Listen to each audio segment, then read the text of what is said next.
Welcome back, guys. It feels like it's been forever, except instead of forever, it's actually just been give or take 12 hours. Because the way this works is I record from my car, and really I just rant about whatever's on my mind during that commute, because the commute's about an hour. And as we talked about before, it's all about being productive, right? And I think that this is more productive for me than doing some other nonsense, I guess. I'm getting kind of a draft in this car right now, and I'm hoping one of my doors isn't open. That would be pretty unfortunate. But we're gonna rock this out. We're just gonna make it happen and hope for the best, I guess.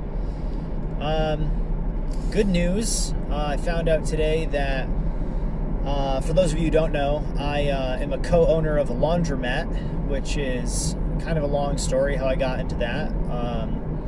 Ambition is a dangerous thing, everybody, and I am a very ambitious person. And sometimes you got to check your ambition in order to not get super overwhelmed. And I'll tell you that this process of finalizing the sale and acquiring the full ownership rights to the laundromat itself has been trial and error, to say the least. Definitely trial and error.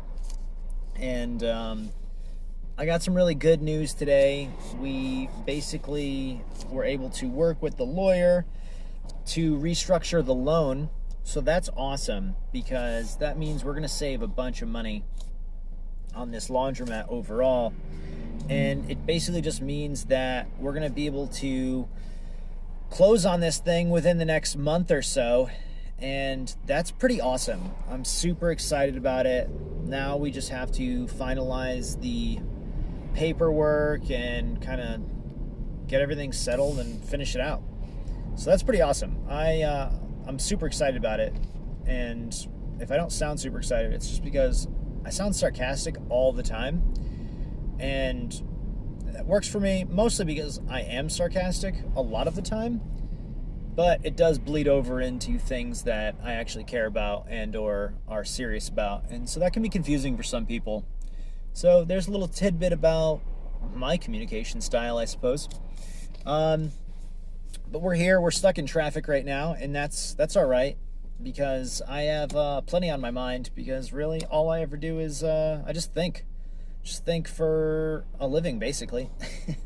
And so today a bunch of things came up with some of my staff, which was really awesome, and I really always love having conversations with them and just kind of getting feedback on what's going on with our programs, in the gym and with health coaching, and just seeing how they're solving problems and watching some of my younger supervisors, managers start to grow into leaders. It's really rewarding. It's awesome. You know, I would compare it to how proud I am of when my 2-year-old son does something that might be seemingly insignificant to some, but I get super pumped when he learns a new word, or he does something that I didn't know he was capable of. I get that same joy from watching people on my team, some of my staff members, when they start to showcase these new abilities or these new competencies, and it's just overall it's amazing. And one of my people is a younger guy, and he is learning to be a leader. And he's been put into this management position where he's just kind of building the airplane in the air, if you will. And it's not because he's not good at the job at all. That's not at all. He's phenomenal. He's incredible. He just has all the experience up to this point because of doing the job. And so there's bound to be trial and error with things like that. And I really appreciate and respect his consistency and his resolve and the rate at which he learns things, but also how he kind of just takes his licks, if you will. Sometimes stuff happens and you gotta just take it on the chin and move forward in order to keep growing and keep getting better. And the kid just keeps moving forward, he just keeps growing, and it's just incredible. And one of the conversations we had today was in reference to, he is currently working with a new trainer who is very, very green. She has not trained, at least in the way that we do before. So she has some gaps in her knowledge base. She doesn't have a tremendous amount of on-floor experience. And so she's really just figuring it out, and she's learning as she goes. And so a lot of the expertise she has at this point is a result of us teaching her. So a lot of her skills are skills that we've given her. And this young manager of mine, he has really been the person who is leading the charge on her development. And I don't know 100% how he feels he's doing up at this point. I know he was being a bit hard on himself initially, but I haven't checked in with how he feels in the last couple of weeks, because a lot has happened since then. And so that'll be interesting. I'll give an update on that as soon as I check in with him about that. But we were having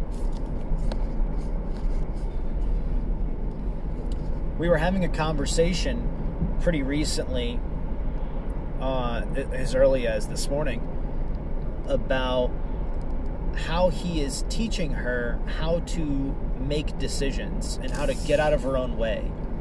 And it was super rewarding to hear him talk about that, mostly because it's a conversation that he and I have had in the past, where he was learning how to execute on his responsibilities, how to execute on the little things, how to stay disciplined, how to really grow up and become a true blue professional, keeping his eye on the ball, learning which things were important and how to prioritize those important things and his own time, to make sure that not only did he get his job done, but he didn't make someone else's job harder.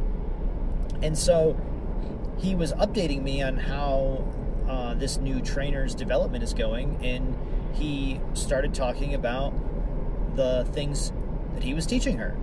And it was this direct lesson about how she needed to believe in herself and she needed to trust herself, and that the only possible way that she could fail at her day-to-day responsibilities, at her education, at her onboarding, if you will, was for her to do nothing. And now I'm pausing for dramatic effect because that's what I do. But what I'm getting at here is the only way she can fail is by choosing not to move forward and choosing to not, quote unquote, take risks. The risks being possibly doing a bad job at whatever task she was assigned. And now some people might look at that and be like, yeah, that sucks. I don't want to do a bad job at my work or at any task I've been assigned. I don't want to perform poorly.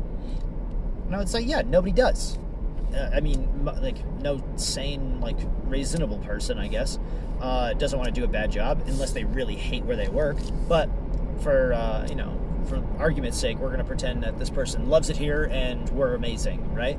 And I think she likes it there so far, so that's good. But the point is, of course, you don't want to do a bad job.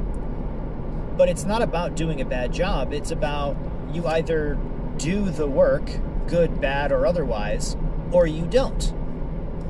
And that fear of failure or that fear of underperforming can paralyze you. And if you allow it to, then instead of producing something maybe not up to your standards or something that is, by all accounts or definitions bad, you just produce nothing at all. And so think about that. Let's unpack that for a second. It might be really obvious to some people, but to others, it may be a bit ambiguous. You may still not understand it. If you produce bad work over not producing something at all, you've done a great job. And this is why I think so. If you're in an environment that supports education, learning, that supports development, then failure will always be a good thing. Struggling will always be a good thing. Because struggling or failing or whatever the case is means that you did something, you produced something, which means that we now have something to go over together. We have something to edit. We have something to fix. We have something to learn from. Whereas if you produced nothing, how do I know where you need help? How do I know how to provide you with more tools, more resources, more education, more structure? How do I know what you need if you produce nothing? There's no way to recognize any patterns. There's no way to learn anything from that. All you learn is that you would rather do nothing than struggle. In my opinion, that is a terrible idea. If you're in an organization where you feel that way consistently, you're in the wrong organization. Either that, or you're not asking enough questions and you're not putting yourself in a position to feel comfortable. When I say that, I mean, you could have a great culture somewhere, but because of past experiences where maybe psychological safety wasn't important to the organization or education or development wasn't important, you could carry some of that stuff over to this new organization or these new people. And that is not entirely their fault. Maybe it's their fault for not identifying that you've got some trepidation and you've got some hesitancy, if you will. Maybe it's partially their fault, but just like in our last episode, right, we talked about how you have to own your side of the situation, your side of the conversation. You have to own what you contribute to. So at best, it's only 50% their fault if you bring baggage and don't allow them the opportunity to show you that the organization might be different or better or supportive or whatever you want to use. So that being the case, you have to own the situation and you have to produce something which will allow another person to step in and provide you with critiques or criticism or edits, or maybe be able to point some things out, maybe open your mind a little bit to say, hey, have you thought about it this way, right? If you are a person who is overly sensitive to those sort of things and you know it, then just be sure to communicate that about yourself, and that, this is the way that you prefer to receive critiques or criticism. This is how you would like to be audited, if you will, or mentored, or whatever word you want to use for that. But getting back to this young manager, I just it was a really incredible conversation. I found myself saying very, very little, and just saying, that sounds like you're doing a great job. I look forward to seeing how it shakes out. And just asking him what else he might need from me, what kind of support, how can I help him continue to accomplish the mission. And he just kind of very confidently said, nothing, I'm good. I just wanted to keep you updated on where things were at. And I just couldn't believe that. I guess I could. I mean, it's by design, it's on purpose, right? You try to build people up to take on positions of leadership within the organization, whether or not they're a manager, supervisor, owner, whatever. It doesn't really matter. Everyone should be a leader.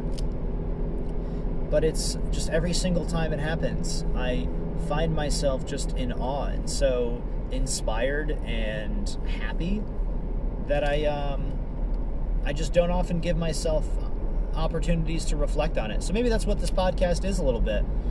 Talk to you guys a little bit, talk to myself a lot, reflect on what happened in my day or week. So I guess we're just figuring it out as we go, huh? Thanks for coming along for the ride. So that's a big aspect of what happened today, and really what has been on my mind. The other part has been really just communicating clearly, and I think this is just a carryover from this morning's podcast, which was really a roundabout, long conversation discussing how you should really just be who you are all the time and not try to water yourself down. That's the words I was looking for earlier. Water yourself down. Because that's going to taint your experiences, and it's going to affect the way that you create opportunities for yourself. And part of that, I really believe, is just being unafraid to communicate clearly and directly from the very beginning. Setting the tone, setting the expectation. One of the things that I have told another manager in our organization in the past is that he really needs to decide from the very beginning what kind of manager he wants to be, how he wants to be perceived, how he wants interactions to go with his staff. And I understand that that's like a big, heavy ask, especially in the early days of a person's career or a person's timeline with a new company. But what I was trying to get at is, if you are the strict, very direct, no messing around kind of manager, then do yourself the favor and be that person from the very beginning. Don't mess around and try to win people over and pretend to be the fun, fluffy, nice guy. Because it's basically just a form of lying. And as we know, keeping up a lie is incredibly difficult. Because at some point, if the narrative isn't consistent all the way through, things are going to slip. There's going to be inconsistencies in the behavior or the story or whatever it is that the lie is about. There's going to be inconsistencies. And so, at some point in this particular instance, something's going to happen. And going to lose your shit, probably.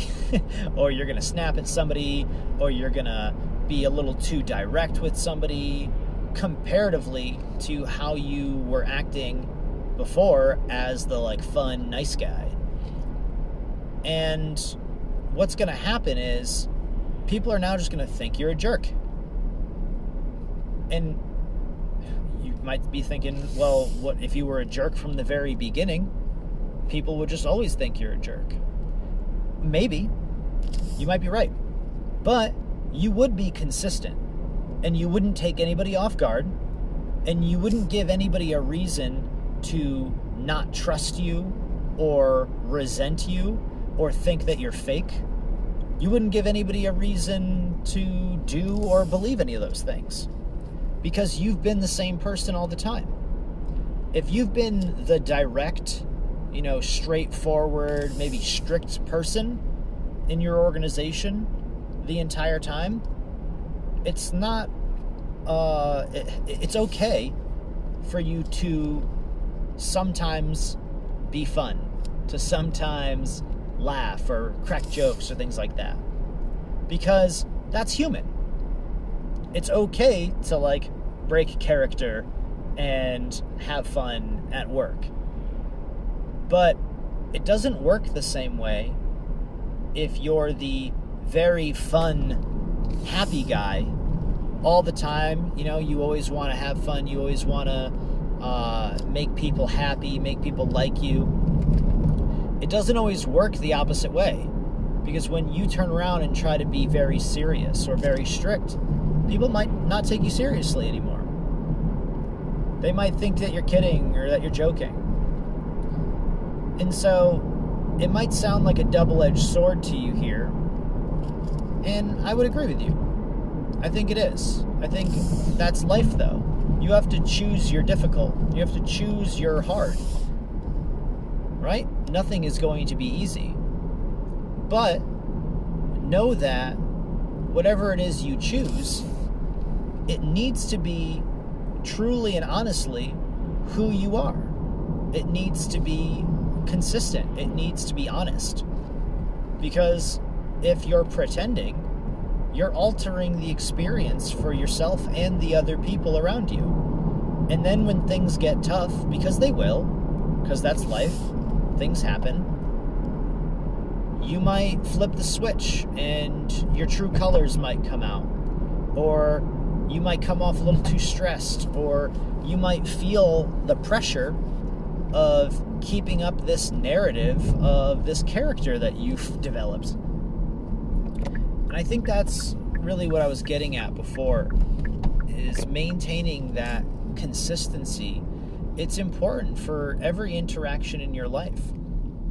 Doing anything other than being completely true and real to yourself really doesn't make any sense at all.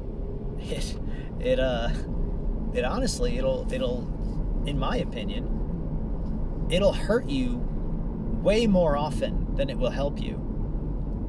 You won't ever feel comfortable in your own skin. You'll never come off as honest or true or genuine. And you'll just constantly be diluting yourself or watering yourself down for other people for no reason. Because, like we just said, you never actually get a benefit from it. It's just perceived benefit. It's just like what we talked about earlier with that Michael Jordan quote. Every time you do that, every time you water yourself down, every time you lie to yourself and try to pretend to be somebody else or something else for whatever someone, something's benefit, it just gets easier every time. It just gets easier to do that, which inherently just makes it harder and harder and harder to be yourself, to figure out who you are. How often do we hear that? How often do we hear people say, I don't even know who I am. I don't even know what I like to do. I don't even know what I want. I think that's kind of sad. I think that's probably because people are so used to having no boundaries and putting other people before themselves because they think that's the right thing to do, because I don't know, that's what 90s cartoons told you were supposed to do, I guess. Maybe, who knows. But I think that was good. Another thing that happened this week that was pretty amazing that I wanted to reflect on and kind of just talk through was how I've got a lot of great people. I'm picking up a theme here. I really love my staff. They're honestly incredible. And a thing that I'm recognizing is that I'm probably going to have a lot of stories about their development and their growth and watching them progress. So That's cool. I didn't know that this was going to take that turn. But one of the things that happened this week was with a female trainer who works with me pretty regularly.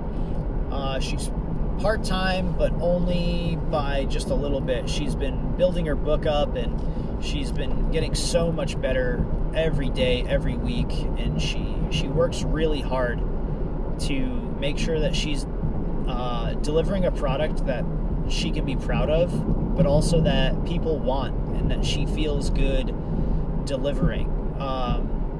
She wants to help people in the most genuine way, and it's really awesome. But at the same time, she's also incredibly motivated by like financial gain and by career progression. She's a stud, honestly. She's really got a lot of the right like mindset to be successful at really anything that she was interested in. So that's really cool to see. But one of the things that we've been talking about, especially recently as in the last year, has been consistency and executing on her day-to-day, right? Similar to this other guy I was talking about. And she came up to me, it was either this morning or yesterday, I think it was this morning early, and she had this handwritten but very like elegantly designed schedule. And she told me, she says, "Derek, this is my entire day scheduled out, hour to hour." And I looked at her and I was like, holy shit, this is incredible.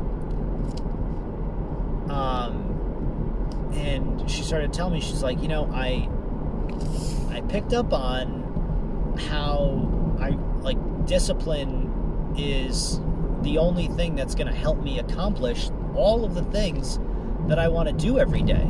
And the more and more that I think about it, the more I realize that there is so much that I want to accomplish in any given day. And that if I don't put this schedule together, if I don't put together a list, if you will, then all I'm going to do is I'm just going to sit around or sleep. And then once that's over, then once I just decide to start doing stuff again, I don't have any time left. I don't have any more time to do all the things that I really, really want to do. And I was like, I just like melted. I was so proud. And I don't think she recognized that at the time, but I was like beaming with pride. And it's because over the last year, we've just been emphasizing and just talking about how way too many people look and think about and look at and think about discipline in a way that is like oppressive. They look at it as like a negative or a dirty word. But in fact, as Jocko Willink would say, discipline is what sets you free. By being disciplined, by being able to hammer down and schedule and consistently do all of the things that you know are going to make you successful day in and day out, you end up with so much ownership over your own time that you end up creating time as a result. You utilize time so efficiently and so well that you end up creating extra time that you didn't even know you had. You didn't know what to do with. A lot of people, what they'll do is they will look at discipline in a way that says, I don't want to lose all of my free time. But they don't realize that, in fact, they are causing themselves to lose their free time by not being disciplined enough to figure out how much time they need in order to accomplish all their tasks, to do all the things they want to do. It's one of the reasons why time just goes by for a lot of people and they don't accomplish much. And it's because instead of choosing to rest and choosing to like do whatever leisurely activity, instead of choosing to do all of those things that you would otherwise do with all of your quote unquote free time, you choose to not schedule anything. You choose to not be disciplined. And what ends up happening is you do all of those like leisurely things, like, I don't know, rest and watch TV or you Netflix, you know, all that. You do that by accident. And it ends up taking up more time than you wanted it to. You end up getting less of what you actually wanted to do done. And as a result, you end up either procrastinating or rushing and forcing things, and they end up coming out either like shit, or they end up just not happening at all. And as a result, you don't progress and you don't get those things done. So, and the way that I'm trying to explain this clearly is, instead of planning your leisure and planning all of your other things that you had to do to guarantee your own success, it's as simple as on, off, did you do it or not, right? You just let those things happen. They end up taking up too much time. You end up upset with yourself for having taken so much time doing nothing, and it just happens to you. And so instead of controlling the one thing in life that you actually have control of, which is yourself, you just let life happen to you. And so that was a little ranty, so, you know, my apologies, kind of, I guess.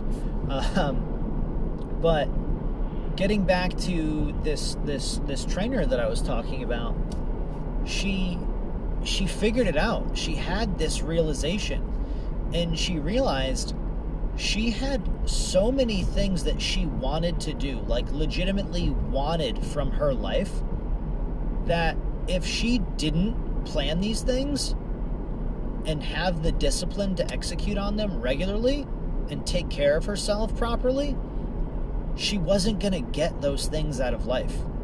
And it was that light bulb moment, that kind of snap where she figured it out. And she's been doing this every day. And she's been saying things like, I'm finally eating enough for how much activity I do. I'm feeling so strong. I'm feeling jacked. I feel like I have so much energy. And all I do is I just schedule it, and it happens. And I'm getting so much accomplished, and I'm so much less stressed. I have so much less anxiety because I just know when I'm going to do a thing, how I'm going to do that thing, and then I can plan my free time that way. So everything gets done, and I can fully enjoy the free time that I actually have, rather than having this free time and feeling guilty about it and punishing myself for it. And I just thought that was incredible. It was an incredible realization. And it truthfully, you know, in a self-serving, way, right?